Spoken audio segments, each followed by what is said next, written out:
जय माता रानी दोस्तों, आप देख रहे हैं आपका अपना YouTube चैनल व्रत त्योहार टोटके। मैं हूं आपके साथ रिमझिम शर्मा। दोस्तों, शारदीय नवरात्रि में माँ दुर्गा के 9 स्वरूपों की पूजा आराधना के साथ साथ हम भक्त हर संभव प्रयास करते हैं कि किसी भी प्रकार से माता को मना ले, माता का आशीर्वाद पाएं और जो भी हमारी इच्छा है, जिस भी इच्छा जिस भी कामना से इन शारदीय नवरात्रों में हम माता की उपासना में हैं, माँ हमारी वो इच्छा जरूर पूर्ण करें।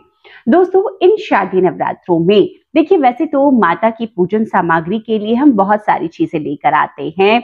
नवरात्रों में अपने घर के लिए भी हम बहुत कुछ खरीदारी करते हैं, लेकिन कुछ ऐसी चीजें हैं जो माता को बेहद प्रिय है और अगर हम इन शारदीय नवरात्रों में अपने घर लेकर आते हैं, इससे हमारे जीवन में शुभता बढ़ती है, सुख सौभाग्य की वृद्धि होती है। तो इस वीडियो में मैं आपके साथ ऐसे कुछ चीजें शेयर करने जा रही हूं जो इन शारदीय नवरात्रों में हम सभी को मां के आशीर्वाद के लिए घर जरूर लाना चाहिए। दोस्तों, शारदीय नवरात्रि में देखिए, हम कलश की स्थापना करते हैं। कई लोग देखिए कलश की स्थापना करते हैं, मां की मूर्ति अगर नहीं भी है तो कलश में ही मां का आह्वान कर उन्हीं का कलश का ही 9 दिनों तक पूजन अर्चन करते हैं। ऐसे में दोस्तों, हम समझ सकते हैं कि मां को कलश कितना प्रिय है। तो इन शारदीय नवरात्रों में अगर आप कलश स्थापना नहीं भी करते हैं तो एक मिट्टी का कलश अपने घर जरूर लेकर आएं। मिट्टी का कलश देखिए आपके जीवन में शुभता लेकर आता है।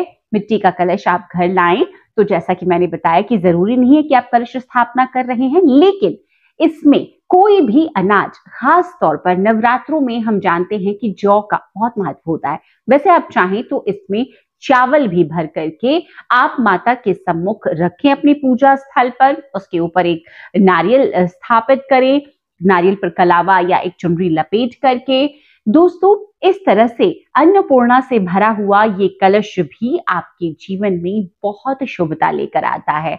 इस कलश को भी आप चाहें तो पूरे साल स्थापित अपने पूजा स्थल पर रख सकते हैं। आप मिट्टी का कलश लेकर आए नवरात्रों में, आप चाहें तो उसका अन्य उपयोग भी कर सकते हैं, जैसे कि कोई पौधा आप लगा सकते हो, जैसे कि केले का पौधा हो, तुलसी का पौधा हो, हरसिंगार का पौधा हो, आंवले का पौधा, कोई भी जो कि दैवीय पौधे होते हैं उनको आप इस मिट्टी के कलश में लगा लें तो बहुत शुभता आपके जीवन में लेकर आता है। तो एक मिट्टी का कलश जरूर लेकर आएं। दूसरी ऐसी चीज दोस्तों, मोर पंख।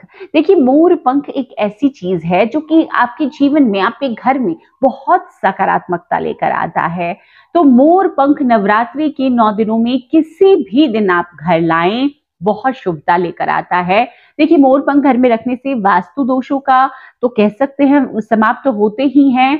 अपने बेडरूम में आप रखते हैं तो इससे आपके और आपके पति पत्नी के बीच में प्रेम संबंध प्रगाढ़ होते हैं। बच्चों के कमरे में रखते हैं तो उनका मन पढ़ाई लिखाई में रखता है।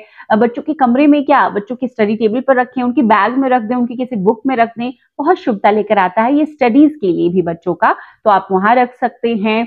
घर में अगर आप इसे दक्षिण कोने में रखते हैं ना, तो हर प्रकार की वास्तु दोषों से घर आपका मुक्त हो जाता है। तो मोर पंख रखना सकारात्मकता को बढ़ावा देता है, नकारात्मकता को बिल्कुल दूर हटाता है। तो मोर पंख आप जरूर लेकर आएं। तीसरी चीज दोस्तों, इन शादी नवरात्रों, देखिए चांदी की बनी हुई कोई चीज आप अगर लेकर आते हैं तो बहुत शुभता लेकर आता है आपके जीवन में। आप अपने लिए चांदी का बिछवा ले आए, पायल ले आए। अगर आप पूजा स्थल के लिए लेना चाहते हैं तो वहां के लिए कुछ ले आए, जैसे कि चांदी की कोई कटोरी ले आए भोग के लिए, कोई चमची ले आए, कुछ भी ऐसी छोटी सी चीज आप ला करके चांदी की नवरात्रों में आप उसे घर में लाते हैं तो ये बहुत शुभ होता है। माता लक्ष्मी की कृपा आप पर बनी रहती है। दोस्तों, चौथी वो चीज जो इन शादी नवरात्रों में आपको घर जरूर लानी चाहिए, लाल तिकोना पताका। देखिए, तिकोना पताका जो है ना, वो हमारे धर्म का प्रतीक है और ये जो तिकोना पताका है माता को भी बहुत प्रिय। देखा होगा आपने मंदिरों में पताका फहराते हुए। तो ऐसे तिकोना पताका आप घर लाते हैं, पूजा स्थल पर माता के सामने अर्पित कर देते हैं और पूरे दिन, जब तक आप पहले दिन अगर ला रहे तो पूरे 9 दिन वहां पर अर्पित रहने दें। 9वें दिन जब आपने पारण कर लिया है, व्रत अपना समाप्त कर लिया है, तो वो तिकोना पताका भी वहां से उठाएं विसर्जन के समय और उस तिकोना पताका को आपको किसी माता के मंदिर में जाकर के छोड़ाना है। आप कोशिश करें कि वो पताका वहां लग जाए और ऐसा अगर नहीं हो पाता है तो मंदिर में माता के चरणों में आप अर्पित कर आएं। दोस्तों, किसी भी कामना से देखिए इस कार्य को अगर आप करते हैं, घर लाते हैं तिकोना पताका, आपकी वो कामना जरूर पूर्ण होती है, माता इससे बहुत प्रसन्न होती हैं। तो एक तिकोना लाल पताका इस नवरात्रि आप भी अपने घर जरूर लाएं।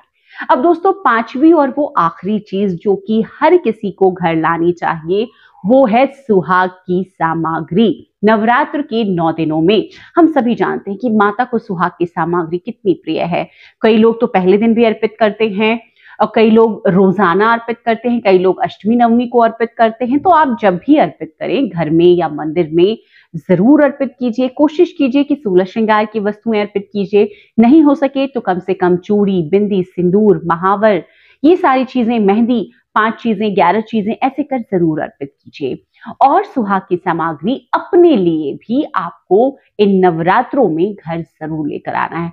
अपने इस्तेमाल के लिए जो भी आप सुहाग की सामग्री लाना चाहें, जैसे कि सिंदूर, बिंदी तो आप जरूर लाएं। इसके बाद महावर, मेहंदी, आप जो यूज करती हैं, मेकअप के लिए कुछ भी अगर यूज करना चाहती हैं वो भी लेकर आए।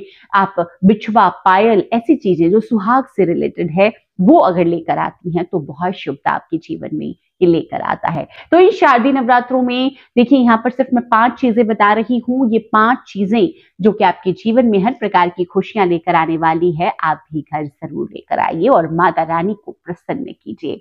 उम्मीद करती हूँ दोस्तों ये जानकारी आपको पसंद आई होगी। वीडियो अगर अच्छा लगे तो लाइक जरूर कीजिएगा। देखिए, शारदीय नवरात्र 2023 की एक पूरी प्लेलिस्ट बनाई है मैंने, जहां पर पूजा विधि, पूजन सामग्री, हर दिन की पूजा, माता के हर स्वरूप की पूजा आराधना किस प्रकार से आपको करनी है, माता के 9 भोग क्या हैं, हवन किस प्रकार से करनी है, अखंड ज्योत कैसे लगाना है, उसके नियम क्या हैं, व्रत में हमें क्या खाना चाहिए, क्या नहीं खाना चाहिए, सभी जानकारियां आपको प्राप्त होने जा रही है। तो आप वहां से प्लेलिस्ट से उन वीडियोस को भी जरूर देखिए। चैनल के साथ बने रहिए। वीडियो देखने के लिए बहुत बहुत शुक्रिया। जय माता रानी, हर हर महादेव।